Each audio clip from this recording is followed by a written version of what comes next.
Previously on agentpalmer.com, get lost in the deep purpose of Eleanor Rigby.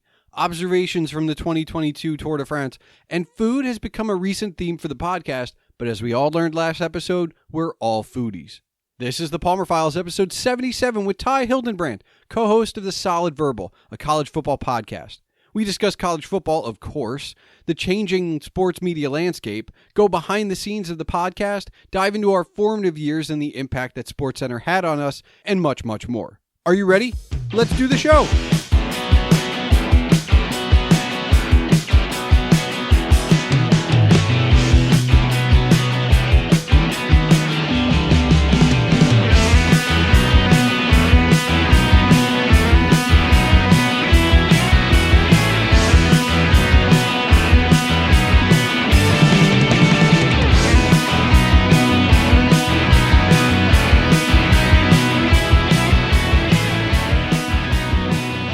Hello and welcome to the Palmer Files. I'm your host, Jason Stershik, also known as Agent Palmer, and on this 77th episode is Ty Hildenbrandt, co-host for The Solid Verbal, a podcast where Ty and his co-host Dan talk college football from the regular season to the postseason to the off-season, because you don't just love college football, you live it.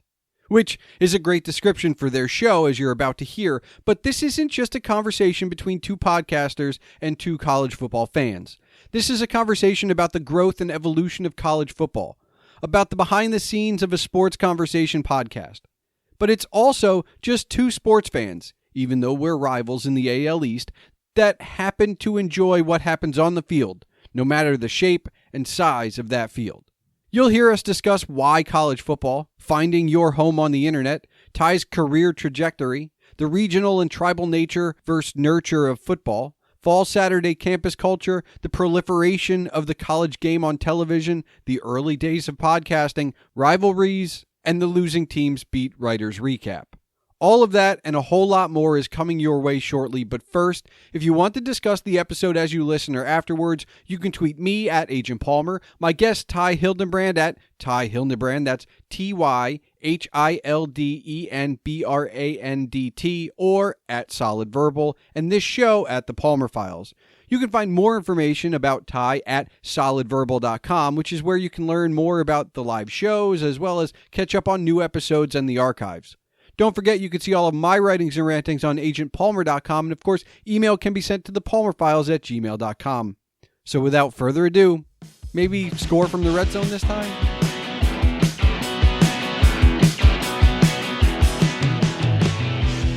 Ty, you run a college football podcast, and I wanted just to start with, why college football? Why college football? I have been a huge college football fan for as far back as I can remember. And back in 2004, blogging was a thing. Yep. And college football for me was like a topic that I could talk about, that I knew a lot about, that I was passionate about, that I didn't get tired of writing about, frankly, because that's what a lot of this comes down to. And over the course of time, I was kind of able to marry these two passions of mine. One being like sports in general and writing and some sort of media, with AV nerdery, audio nerdery. And so when it came time to start a podcast, the first podcast I did was actually a New York Yankees podcast.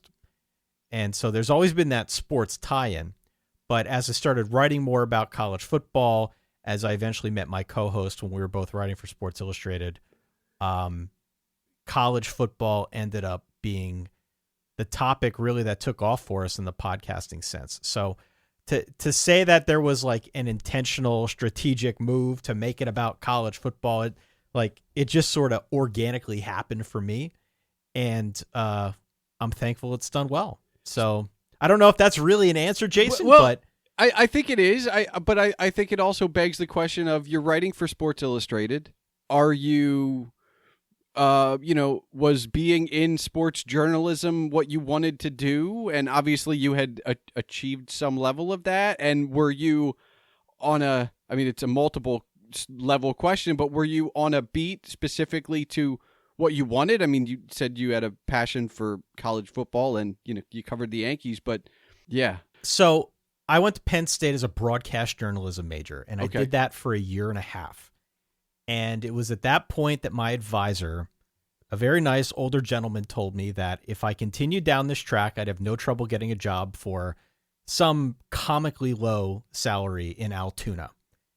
I don't know how many listeners you have from Altoona. Altoona is a very depressed area. It's a very depressed town. But hold on. I'm so confused. If you go down this path, why can you not take your degree and go to, I don't know, a market larger than Altoona? Look, this is what they told me. It's very much a pay your dues kind of industry. Okay, so you're going to start. So the idea is you're going to start in Altoona. Exactly. Okay. Right. You'll start there, and then if you're good, you'll work your way up. Again, no disrespect to Altoona, even though Sure. it sounds that way. But so yeah, I always was on this track. I always wanted to do something in sports media, whether it's announcing games or being a sports broadcaster.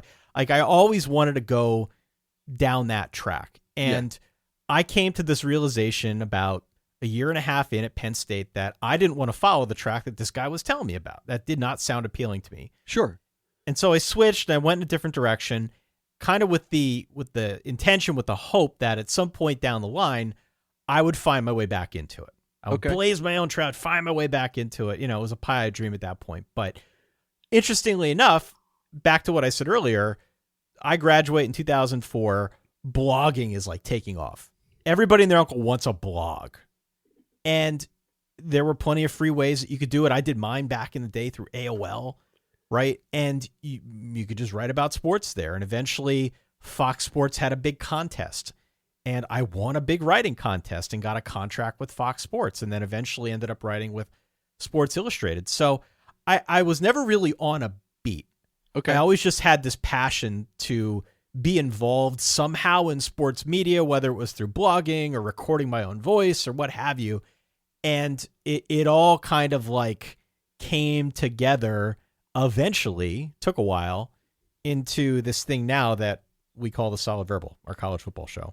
Now, when you were a kid, as just a pure fan, before you start thinking about career tracks, what are your sports that you are most geared up for? I mean, look, we all, I think, I fall into this category. I grew up as a sports fan, generally, right? Like, I mean, my parents like to tell a story that, when other kids would get up at super early on Saturday morning and watch cartoons, I got up and would put on SportsCenter. Yep. And that's, and it like, I'm, the Orioles are my love, but that's for baseball. I also enjoy college football and college basketball. I'm a sports fan. So when you're, let's take you to, maybe, 8, 10, 12-year-old you, are you a sports fan, or do you have your things you get geared up for? Yeah. I lived, breathed, ate, and slept baseball. Okay. I was everything baseball all the time. Loved every second of baseball. When baseball was out of season, I was very much a football fan, mostly college football. I grew up in like a house that loved Notre Dame football, that watched college football religiously every Saturday, watched pro football too, but it was just kind of like a sports house. Sports was always on. Who back in the day wasn't a Michael Jordan fan, or at least aware of Michael Jordan in a very serious way. So, I feel like all of that stuff was a really prominent part of my childhood and turned me into just, as you said, a general sports fan. The SportsCenter tie-in is actually quite interesting because I think about that from time to time, especially if you try to turn on SportsCenter now. It's a lot different than it was 20 years ago. But SportsCenter, I think for me, probably for a lot of people in our age bracket, Jason, SportsCenter was a very formative thing.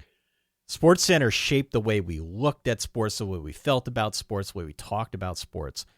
And I'm sure if you dug deep enough and got me on like a psychologist's couch, they could pick and pry different like idioms out of me that I pulled from SportsCenter back in the day. Like I feel like so much of my desire to go in this direction probably stems from the fact that I would tape SportsCenter every morning. And if I wasn't taping it, I'd watch it. I was very passionate, not just about sports, but about the way that people would talk about sports on TV. Yeah, I remember. I think the turning point for me in hindsight, as far as a sports fan versus a sports fanatic, was when I think back and I go, yeah, I was a 10-year-old watching the sports reporters. Yeah, and just right. being like, why am I Shap on TV on a Sunday? Yeah, right? like what are we doing here? Yeah, there's no highlights. It's just four guys sitting around talking about sports, and I was there for it. And I some of that stuff has come full circle. I think one of the reasons that my personal ESPN flagship right now is PTI, and I didn't know it at the time, was because I was a very, very young, formidable child. I saw Kornheiser with hair in that chair next to Dick Schaap, right? And I saw Wilbon in that chair. And so I think these things kind of seep in. I have recently, I'm in our age bracket, I grew into becoming an NFL fan because of my love of college football, because I grew up in a Baltimore Colts household, so we didn't talk about the NFL because the Colts left Baltimore. Left Baltimore. That's just bottom line. Right. So it wasn't until Saturday was football day, and it really wasn't until like you start to, I don't know, formalize like this is a progression, and then you go, well, I watched Peyton Manning at Tennessee for a few years.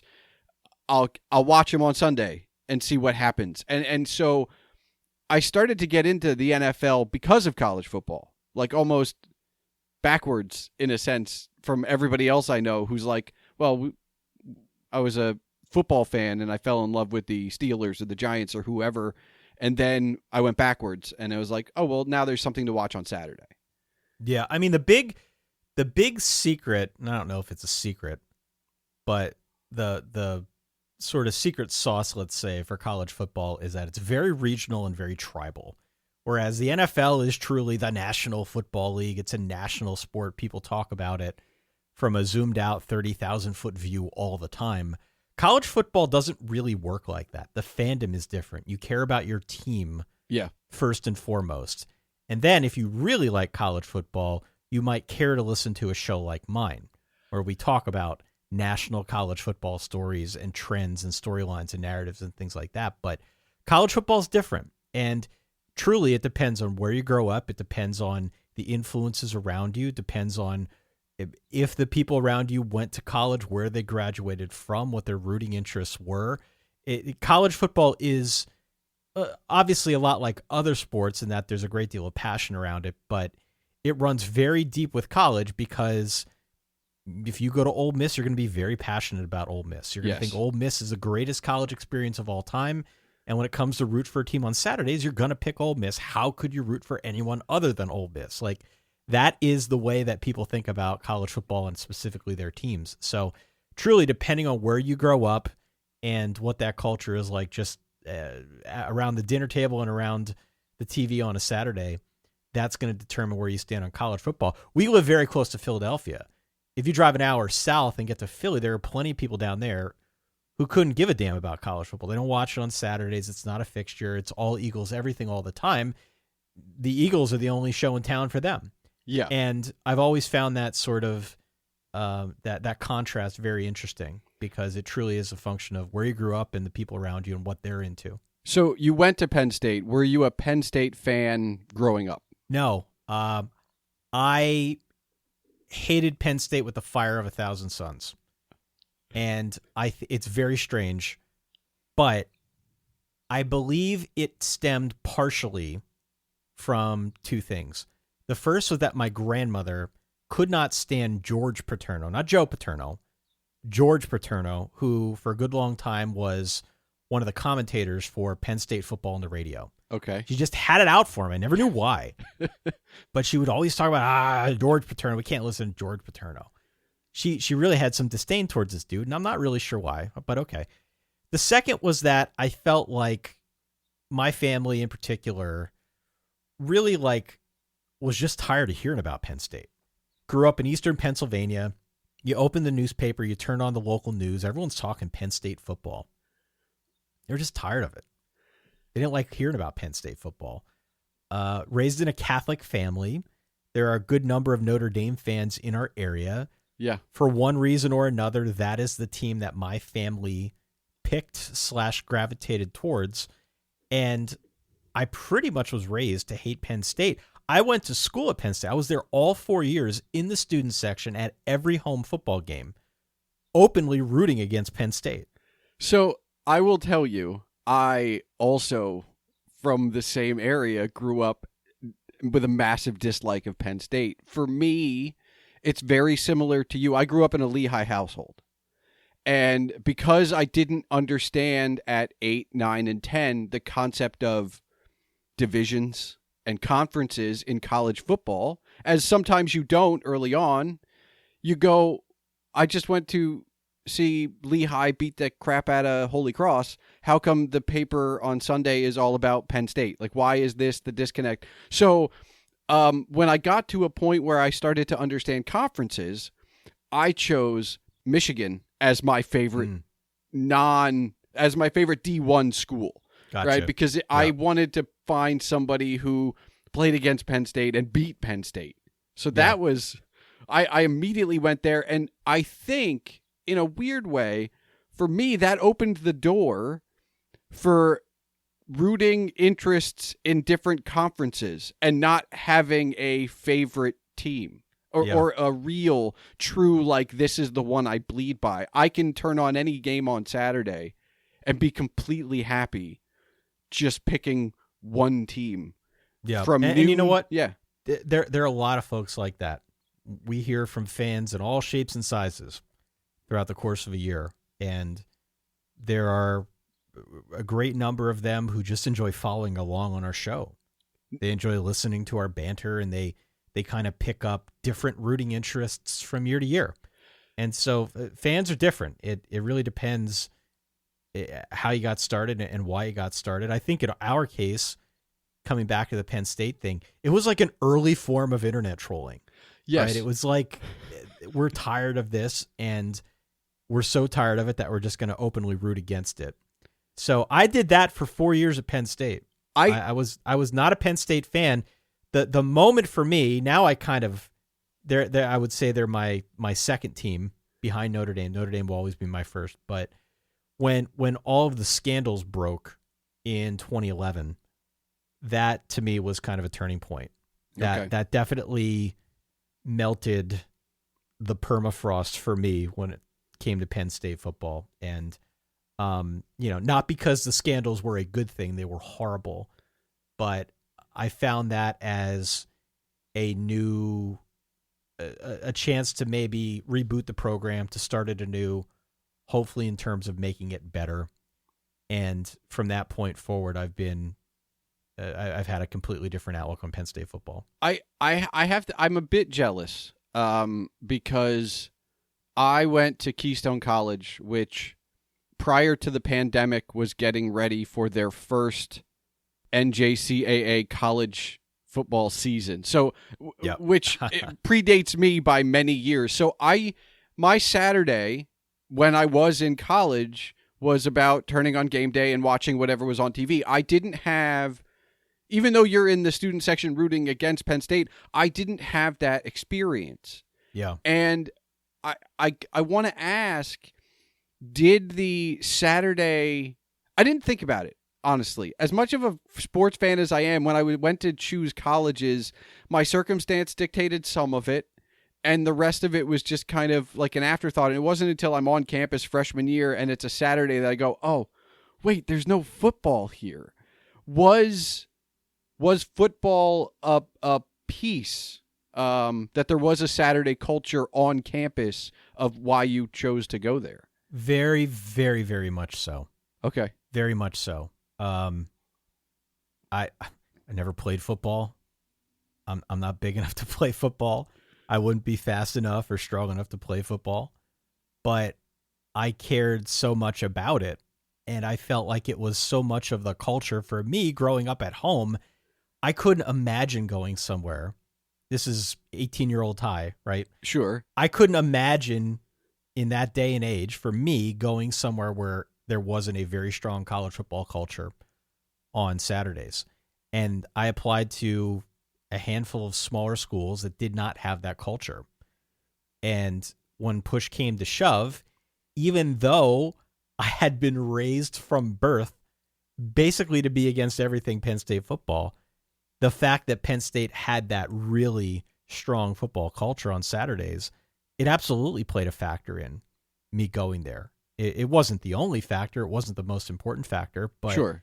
It was definitely something I saw as a perk. And look, there's no place like Happy Valley on a Saturday. It's an incredible game day experience. If people haven't had a chance to get up there for a game, I'd recommend it. It's, you really get to experience college football the way it is supposed to be experienced. I needed that. I wanted that. So yeah, at the end of the day, it was one of those things that helped push me over the top. Yeah, I think because I grew up in a Lehigh household, again, like Lehigh football was my Saturday experience. And they still don't have lights. So my Saturday experience is still fairly pure when I do get to games. That said, I think that the proliferation of cable television has kind of enabled mine and probably your fandom, because we went from when we were kids, maybe whatever was covered on the local station, to being able to wake up and see kickoff at noon straight through to whatever kickoff there is in the Pac-12 and just kind of have 14, 15 hours of uninterrupted college football. Yeah, I mean, look, there's so much change in college football right now. I don't know how much of that you want to get into. We can get into as much or as little of it as you want. Yeah. But the root of it all is exactly that proliferation on TV. Yeah. It's how the media product around college football has grown. How you can watch it 1,000 different ways on cable TV, over the top streaming. You can, if you want to watch college football on a Saturday, there's 1,000,001 ways that you can do it. So that has certainly changed over the years. And even, I'll come back to what you said about the Lehigh household. The show that I do is predominantly FBS college football, right? The big boys, the blue bloods. But part of what I think we try to do is highlight some of the programs on that FCS/Lehigh level, because it's still a damn fun product. It's still football. If you go to a Lehigh game, they're every bit as passionate about Lehigh football as they are Penn State. There aren't as many people. No. Maybe there isn't quite the history and the pageantry that goes with it, but it's a cool product. And I enjoy going to those games too. So, I think the TV product has, at least among the people that talk to us, the TV product has highlighted that there's really good football at all levels. It doesn't necessarily matter the size of the school. Sure, if you're Alabama, you're going to dominate the headlines, or if you're Florida State or Notre Dame or Michigan, these are schools that everybody knows. But, on any given Saturday, you can tune on ESPN Plus and you can watch an awesome FCS game, because now those are available to you as well. It's really great. It's awesome. It is, but it's the growth of college football as a sport, but it's also the growth of college football into a year-round spectacle almost. Oh my gosh. And so you've had a podcast for long enough that when you started blogging and the podcast way back when, college football started in August. Maybe you started your season previews in July. Now, the moment the national championship game is complete, you might have a couple weeks off before there's the transfer portal and there's recruiting classes and schedule and that. Like, you've kind of been in the medium of digital media as college football went from, I don't know, we'll say 8 months to 12 months. Yeah. Not even 8 months. I mean, the very first year that we did our show was 2008. And we did that show from maybe like the second week of August through the national championship in January. And then we stopped. Yeah. We stopped. We didn't know at that point if we wanted to keep doing it or what the plan would be if we tried to record a show in like March. Nobody's talking college football in March. Who cares? No, everybody's, well, I mean, at that point, right? At that point, and this is the part that, this is how you know college football has kind of jumped the shark a bit. March was basketball. March was college basketball's domain. And now you turn on SportsCenter in March, and you're probably going to hear about a coaching hire in college football, and then they'll talk about the tournament results. Well, I mean, yeah, so a lot has contributed to that. Certainly the money and the fact that, let's take ESPN, for example, they're so invested in it financially that they have to talk about it, right? They funded it so much that we have to eat it. Yes.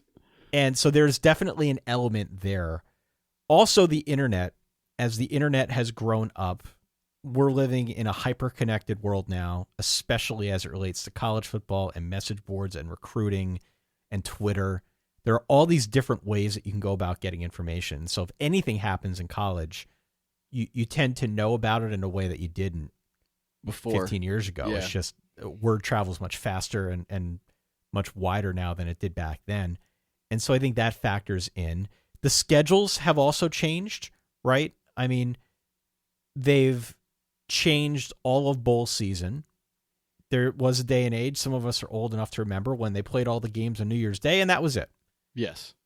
And now it's like, okay, we're going to have a full month of bowl games starting in mid-December.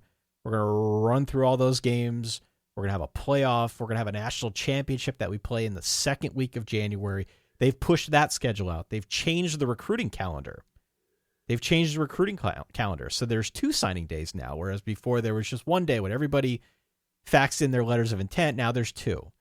And now as we add in things like the transfer portal, as we add in things like players being able to get sponsorships, as we add in any number of different administrative moves, be it literal administrators moving from school to school or coaches going elsewhere, the schedule isn't quite as compressed as it used to be. And because of that, it's just bled out into all the other months. So if this were 2008, yeah, this would be a much different conversation. Again, we shut down the Jets after January, but over the course of time, we did our best to try and listen to the audience and figure out, all right, what are they into in February? What are they into in May? And we would at least try to serve those people as best we could, the people who were out there and still wanted to talk college football even in the off season. We found throughout the course of time that those have generally been the folks that when they find us, they're the most engaged. We've gained our most new listeners in the off season, generally speaking. Well, they're I mean, that's the thing about, I think it's about your show, but it's also about on-demand content at large. If you find what you're looking for, especially in the off season, if you want to talk about hot stove baseball in December, if you want to talk about college football in May, if you find that show that just put out an episode yesterday, when you're looking for that, when you're dying for that next fix because kickoff or first pitch is months and months away, I'm so happy I stumbled upon you. Yeah, a friend of mine, and I'll never forget this quote, he was talking about the internet, and he said, the great thing about the internet is that everyone has a home. Everyone has a home. You may not know where that home is, but when you find it, I'm home. Yeah. Everybody can find that thing on the internet. And so whether it's college football or hot stove baseball or history, politics, whatever is your poison, right? Like you can find your home base somewhere on the internet. And so, over the course of time through our show, we pretty quickly switched up to a year-round format. I think we went a year or two where we stopped it after the season and then picked it back up later. But we got such strong feedback to keep doing it through the off season that we felt the need to serve that audience, the people who maybe felt like the Solid Verbal was their home base as it related to college football. And we've been doing it ever since.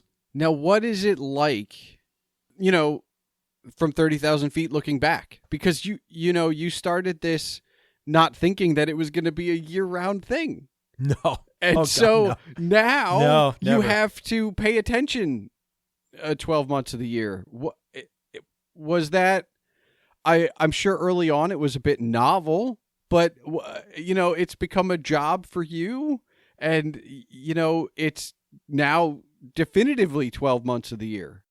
Well, at first it was just weird because I would dedicate 2 or 3 hours out of every week, at least during the fall, talking to a strange person on the internet who for a while I had actually met in person. Okay.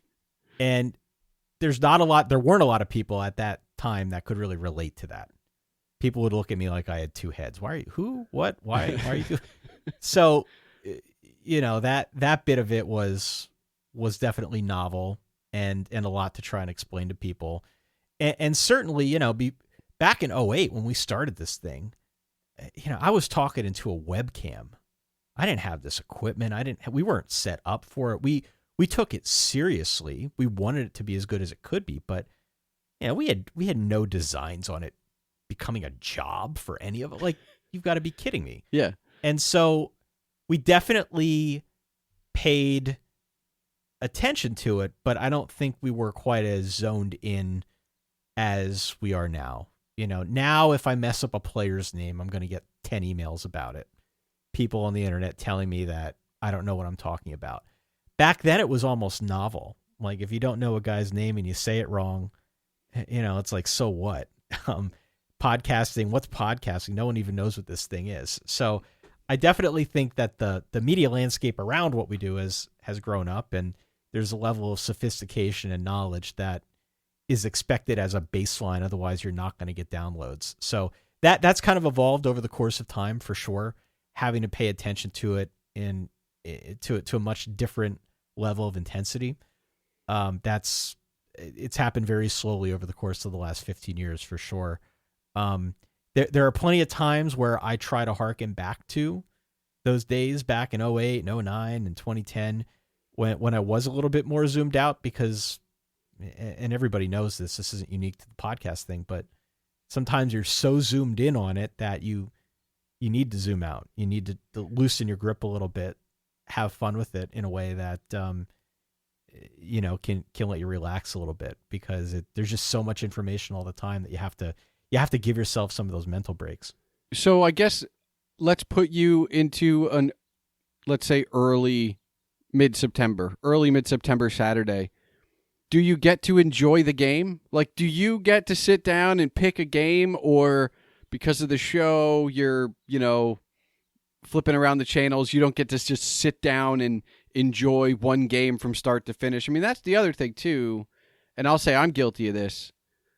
I don't think in the last decade I've watched one game in any given kickoff window, because it's just too easy to hit recall or previous channel or whatever it is on your remote to at least go from this game to this game. And so, yeah, but you're doing it for almost quote unquote research. I don't want to say it is, but it kind of is. So do you get to just enjoy a game on a Saturday, or if it's my team and if they're winning, then yeah, I'll enjoy it. If Notre Dame's on a TV. If Penn State's on, Penn State's probably on a TV somewhere. I tried. If you're not watching your own teams, what's the point of this? Right? Yeah. You have to enjoy your own fandom. So yeah, I'm watching for sure my own team's games as much as I can. But my Saturday ritual is really, I scan a lot. I'm not good at having multiple screens go at once. I can't pay attention to two TVs at once. It's just like too much for me. So what I'll try to do is use Twitter, use some other resources on the internet as a guide for which games are at critical junctures. Okay. Which games should I tune into now if I want to try and get the summary of how this game is going, or a general sense for the tone and tenor of a game. Because that's what I'm reporting. When I'm doing a recap show on Sundays, you can read a box score with stats on it, but you can find that anywhere. You can go find the score. You can go on YouTube. You can find highlights. But I think where people come to us is for the narratives that come as a result of a game, and the weird tones and inside jokes that come out of any one college football game. So a lot of what I'm doing is scanning to try and find those moments that I could talk about on a Sunday.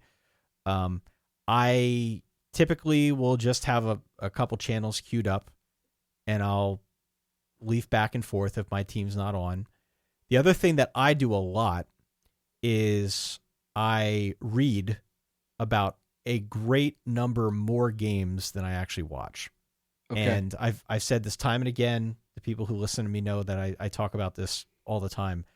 I am really big on going after the fact to the losing team's beat writers game recap, because the winning team, whoever is writing the beat for them, a lot of times, more often than not, it's puppy dogs and ice cream. It is a great game. This is what we did well. Even if we didn't do well, these were the highlights for our team. And you're going to get a few blurbs about the other team. Maybe how many stats or how many touchdowns a quarterback threw for, something like that. But the losing team, they're going to tell you what they did wrong. They're going to tell you the highlights for what the winning team did right. I get more information out of that. So the long-winded answer to your question, Saturdays are for, first and foremost, my own teams. Secondly, scanning around to see if I can pick up the vibe in any other game that's on. And then thirdly, reading about games, either as they're in progress via people on Twitter or immediately after they're over, just to try and get, again, more of those contextual clues that I can piece together into some form of a podcast on Sunday morning. I like that you said the losing team's beat writers, because I am an Orioles fan. And as we sit here recording this, they're enjoying some success. I don't want to jinx it or anything, but what I will say is one of the interesting things is I'm not in the Baltimore market, so I have MLB TV, and I will usually, if I can, watch maybe the first inning or two of a new series against a team, watch the other team's broadcast to see what they're saying about I know what my broadcasters are going to say about the Orioles. I know what the faults are and who they're hyping and who they're excited for. I want to know what the Cubs are saying. I want to know what the Yankees are saying. I want to know what the other guys are saying, because you get such a different perspective on your own team. Because even when they lose sometimes, your homer broadcast team is still maybe not puppy dogs and ice cream, but it's puppy dogs and cookies. Like it's just slightly tweaked. There's still there's you get more information, even if they're saying the exact same thing. Yeah. An example would be if you go to let's just say, Florida State website after they win a game. They will talk about how they ran the ball well. They will talk about how their quarterback threw for 3 touchdowns. One of their receivers caught 2 of them. The defense played well, yada, yada, yada. If you go on the flip side, let's say they played against North Carolina. Not that there are a great number of North Carolina football sites out there, but for the purposes of our example, that website would be a little bit more inclined to say, Florida State ran the ball really well. They kept beating us on an outside zone play. Our defensive line was getting blown off the ball. Their quarterback threw 3 touchdowns. One of them was a tip pass from our cornerback, or one of them was as a result of our cornerback falling down.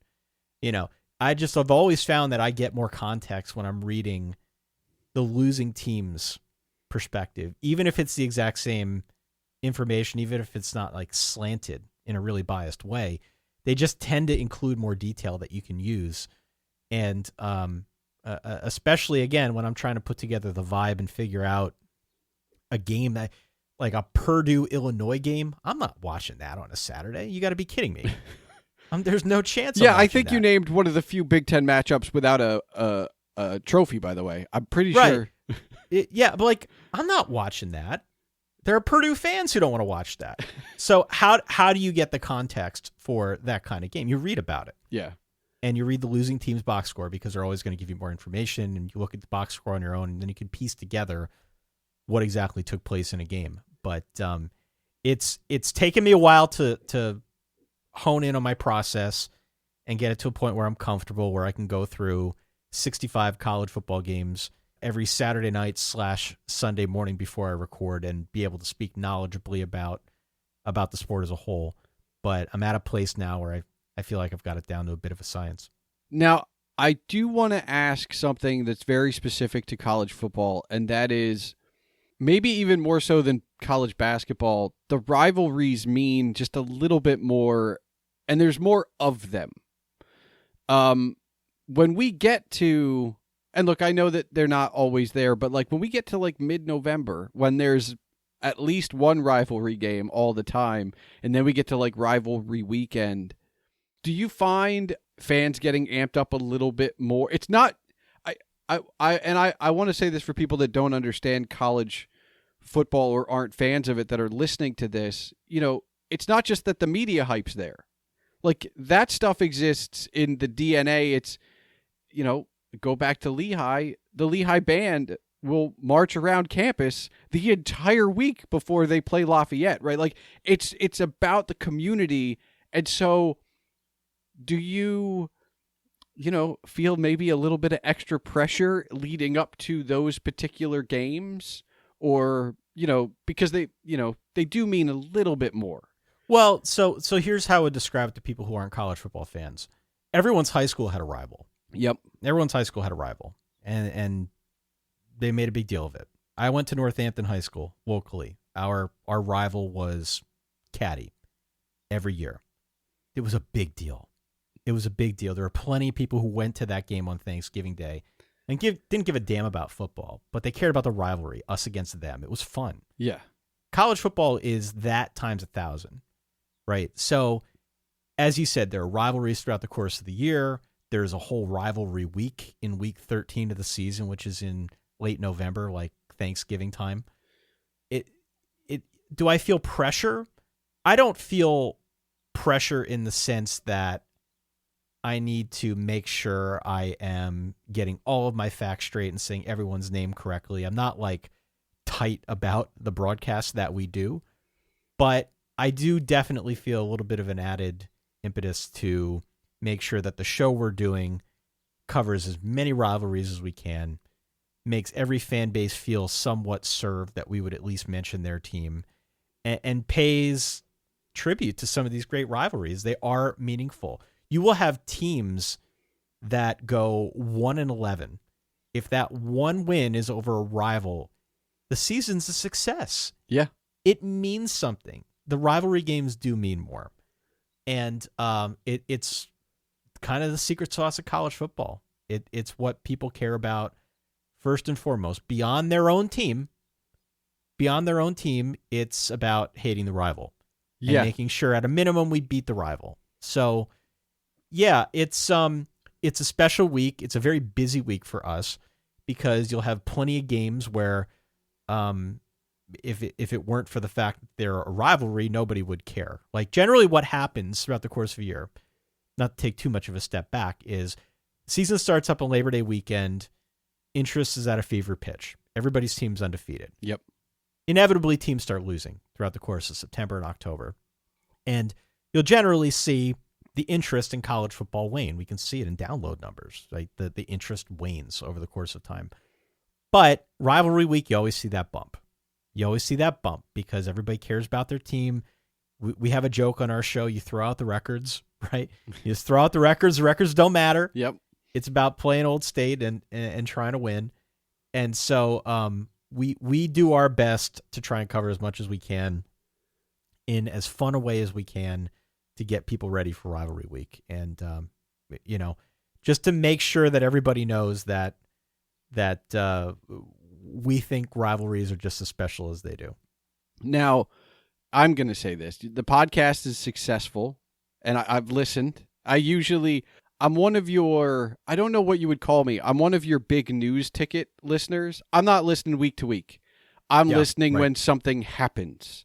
Or just for national championship or like a quote unquote unofficial semifinal where two conference foes are going to knock each other out of the whatever. I'm around for those conversations. Or in the case of, I don't know if it was last year or 2 years ago, the Oklahoma-Texas game that was just what I will call crazy.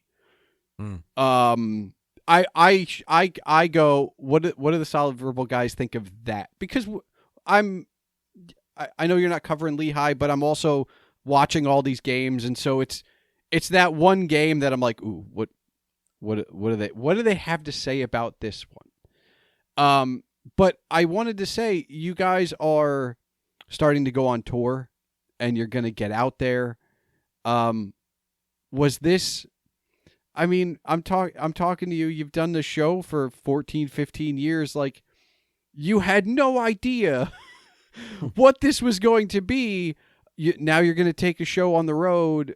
Are you looking at something bigger, maybe? Or, just incremental steps? This is just the next step. Yeah, it's incremental. Again, I started this. I was living at home. I was doing it out of my old bedroom at my mom's house, and my co-host was living with his parents in California, doing it out of a spare bedroom there. So to say we had any great plan for this and no, of course not.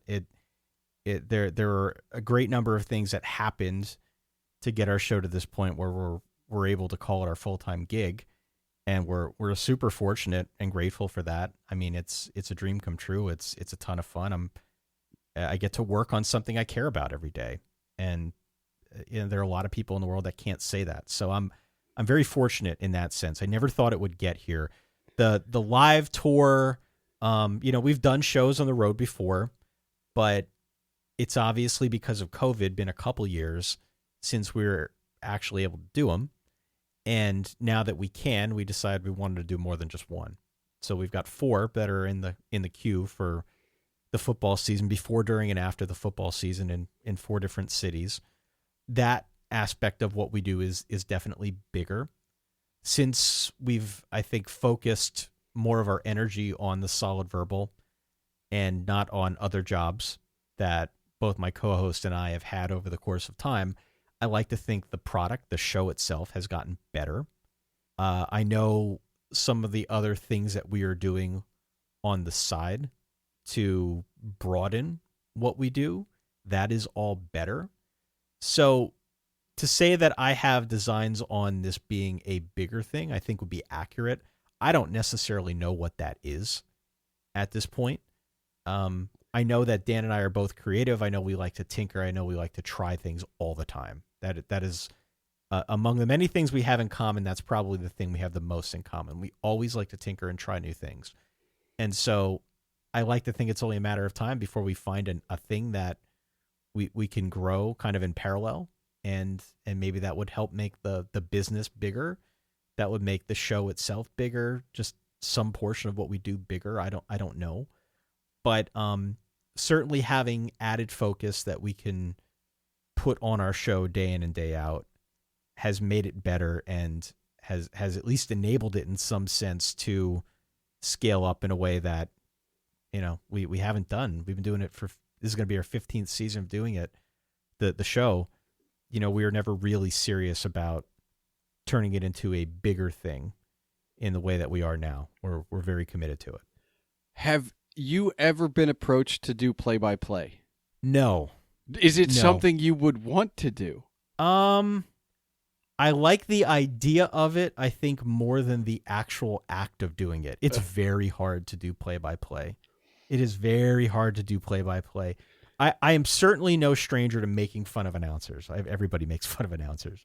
I try a lot more to not make fun of announcers. Well, the more I've gotten to know guys who do it. Okay, I was going to say you've started to have announcers on the show, right? Right. And it changes your view of it. It's a really hard job. So it seems like it'd be something that'd be fun to try. But if we did it, it would sound a lot different than what you hear on Fox Sports on a Saturday. Ours would be a little bit more personality driven. It'd be a lot more like doing a podcast. To do the traditional play-by-play thing, I don't know, man. It's just so hard to do that. So freaking hard.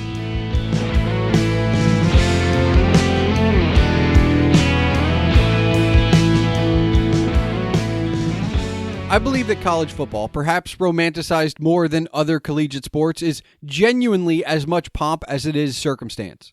When you remove the TV contracts and blackout restrictions, it's like the Beach Boys said, be true to your school. And even Ty now has divided loyalties, although I believe it's easy to see which side he'd root for if the two were ever to play against each other. But that pomp and circumstance is something that other sports lack generally across the board. At your average school with a football program of any level, there is going to be a scene on Saturdays. There will be tailgating, and the band will march through the parking lot to the stadium with much fanfare. There will be a sea of color for the home team and a swatch of another shade for the visitors. And no matter the color combinations, you've found your home. Perhaps more emblematic than finding your home on the internet, you can look around at a football game on your college campus and know that you're among your people. And that's at every level of college football, from junior college to the FBS and FCS. If you can earn a degree at a campus where there is a game on the gridiron, then tradition, with all of the pomp and circumstance, will follow. Yeah, you can fall in love with the game like Ty and I have and watch as much as you can, but there are plenty of college football fans that are there just for the camaraderie of a home game. The product on the field is secondary. No matter the reason, there is a finality to college football, and all college sports for that matter, which makes them special. Perhaps even more special than the professional ranks. You can follow a guy like Tom Brady for more than 2 decades in the NFL, but you can only watch him play up to 4 years at the University of Michigan. Even then, Brady didn't get to start all 4 years either. You only have so much NCAA eligibility as a college athlete, so it makes that time rare. It makes those cheering you on cheer a little more, because it's my school, and because you can only do this for a limited time. Perhaps this episode has given you a little more insight into that passion behind college football. If you're a fan, you get it. This wasn't an episode created to change the minds of those who weren't, but maybe understanding the passion and the pride that college football carries will bring more fans and friends to the bleachers next season. Thanks for listening to the Palmer Files, episode 77. As a reminder, all links are available in the show notes, and now for the official business. The Palmer Files releases every 2 weeks on Tuesdays. If you're still listening, I encourage you to join the discussion. You can tweet me at Agent Palmer, my guest Ty Hildenbrandt at Ty Hildenbrandt, that's TYHILDENBRANDT, or at Solid Verbal, and this show at the Palmer Files. You can find more information about Ty and Solid Verbal at solidverbal.com, which is where you can learn more about the live shows as well as catch up on new episodes and the archives, whether the season is in full swing or not. Email can be sent to this show at thepalmerfiles@gmail.com. And remember, your home for all things Agent Palmer is agentpalmer.com.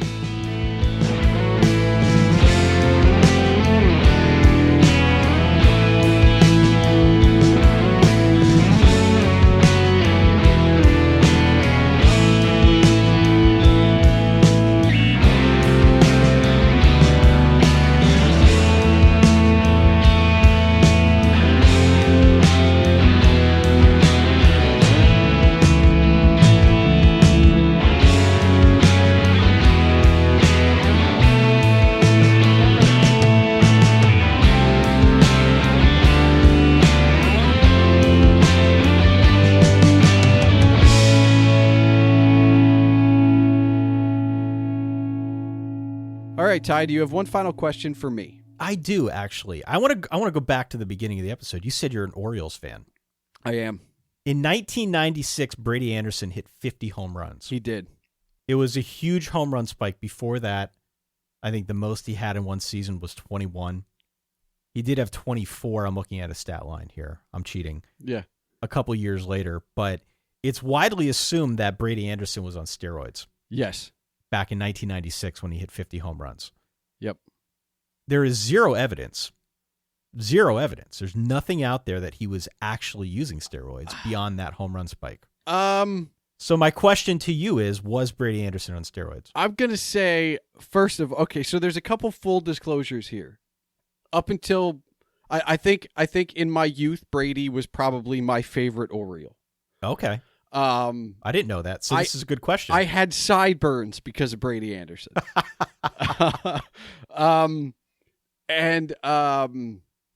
You know, the other day, the Orioles won their 9th straight game. I just happened to dig out my Brady Anderson jersey T-shirt because he was number 9 to wear when I went out to lunch that day. Okay, so I'm a fan. I'm gonna say, yeah, probably was on something, because one of the things I know about that particular year is that he was a bit bigger that year than he normally was. And he was 32. He had 50 home runs at 32. But what I will say is, I look at it the same way I look at McGwire. McGwire in his early days in the A's was a stringy guy who could hit the ball out in 20 or 30 a year. And Anderson was a leadoff guy. He was a speed guy. And I think actually during that 50, he hit like 10 or 12 leadoff home runs, which set at the very least a franchise record at the time. Look at his baseball card. That he looks like a different guy. He's got a bigger neck. I'm sure it's possible he just changed his strength routine for that 1 year. But it doesn't explain why you wouldn't keep that up and hit 44 the next year, right? Right. And he had 37 doubles too, which is another indicator of power. And right? that's the thing, right? And I'm going to say it wouldn't surprise me. I'm going to say I'm leaning towards yes, but I also know, and it's my knowledge base is Orioles baseball, but like Brian Roberts hit like 60 doubles or 54 doubles, and everybody was like, when's he going to turn it around? Yeah. And Jones early on was the same way. And I'm always, you and I are both old enough to remember when the home run was just a marketing tool. It wasn't the power metric that it is now. And I've always wondered why we've moved away from just hit the ball. Like the Orioles are winning, right? Are in a win streak right now, and it's because they're batting over 350 with 2 outs and runners in scoring position. That's just singles. That's all that is. That's single. I've watched almost every inning of the streak. That's singles. That's doubles. That's hitting the gap or hitting the ball to where they aren't. We don't need home runs I don't know. I'm becoming old, and I'm becoming a very old man as I watch more baseball, and I go like, but just hit the ball the other way. Well, here's my second question then. I'm taking 2 questions. I don't know if that's allowed on the show. No. But on the topic of steroids, do you care? Do you care? It's really hard for me to care, and I'll tell you why. Because whether you agree or not, a lot of the league was cheating. Like, are you telling me that Mark McGwire in an A's uniform may or be or maybe not roided up, hitting a home run off a maybe or maybe not roided Roger Clemens is any more or less hard than a clean guy hitting it off a clean guy? Like, we know it was rampant. We know it was widespread. And at least for a time there, it was commonplace, but maybe not reported on as such. I don't know. I said I'm a sports fan. I also enjoy the Tour de France. It's really hard for me to take some of the Tour history seriously when they go, we won't acknowledge Lance Armstrong's 7 wins because he was doping, but in order to tell you who the winner was, we have to go back to who finished in 5th place because 1st, 2nd, 3rd, and 4th were all cheating. Well, then it was a fairly even, like, I'm sorry, in my estimation, it's a fairly even field. And so it gets a lot harder to take it seriously. I don't know. I think in general, things change. But I just want to see the game. Like, I want to see the game. See, here's the thing.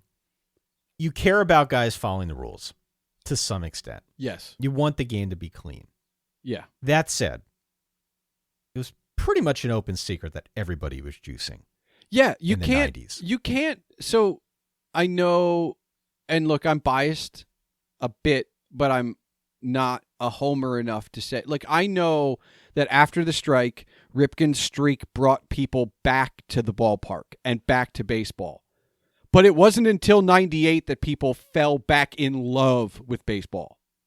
Right. And Cal and his streak was something to romanticize, and it opened the door for everybody to come back in 98 and watch Sosa and McGuire.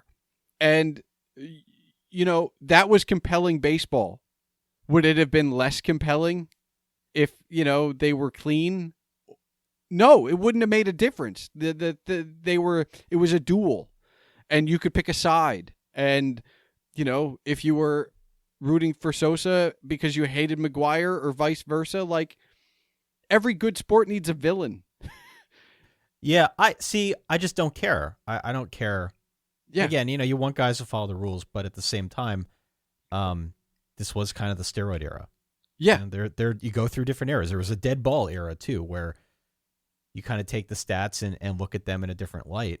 I remember Jason Giambi talking about things after the fact, and because he kind of came clean with his steroid use, and he talked pretty openly about, look, I was playing in Oakland. I was going into my 30s.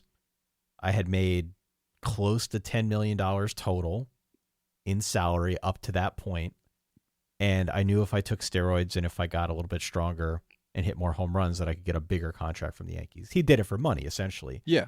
But from that point forward, he signed a deal in 2002 with the Yankees, and he's getting paid $10 million a year. Remember, it was like $100 million some odd dollar contract. That was a big deal, and everybody was getting these huge deals then. He did it for money, and a lot of these guys did. I'm so steroided out with the congressional hearings and with trying to demonize these guys who, again, I'm not trying to make them sound innocent. They weren't. They broke the rules, all that. But I think from a fan's perspective, I just don't care anymore. Well, I don't care if they were on them then. I kind of don't care if they're on them now. I just want to watch a game. Well, they're not innocent, but at the same time, the Yankees aren't taking down any banners that Giambi on steroids help, right? Like that. One of the things that congressional hearing did was it made villains of the players, but the teams got to keep those wins. Those runs still counted. None of that went away, and so it doesn't do anything other than create a few victims if we want it, or demons if we want. Yeah, I don't know. So I'm the steroid era. I kind of look back somewhat lovingly of the steroid era just because it was such a weird time in baseball. Baseball is such a weird sport to begin with. Yeah. And to kind of have this weird cloud that hung over it for, God knows how long. They've probably been doing it forever. But certainly in that day and age when you've got Sammy Sosa hit 60 home runs 3 seasons, not in a row, but there were 3 times in Sammy Sosa's career, I believe, that he hit 60 home runs or more. What a crazy era of baseball that was. And I'm glad we got to live through and see it. Like, that's incredible and something that we can tell our kids about, Yeah, and what's weird about it is that's we can call it the steroid era. It was very much a hybrid era because you had these guys that were swinging for the fences and juiced, but there was a lot of other people still around that were old school enough to try and bat 300 by hitting the ball the other way. And so Sosa is hitting 3-run homers because the guys in front of him are hitting 310. Good luck. Like 310 was something to shoot for, but it was average. Guys were hitting. No one's ever going to hit 400. Our kids are not going to see a 400 batter. So, dude, you're lucky to have guys hitting 300 now. It's just a different game. Yeah. So I look back at it as like a weird hybrid, but it didn't. Yeah. For me, I care about the product on the field, and you do kind of care about if it's clean or not a little bit, but really, I think the money is the bigger issue because you end up with strikes and you end up with seasons that don't happen, and that's a different issue. But I see that as a bigger issue than a couple, even half the league juicing. Yeah, no, I think I'm with you on that one.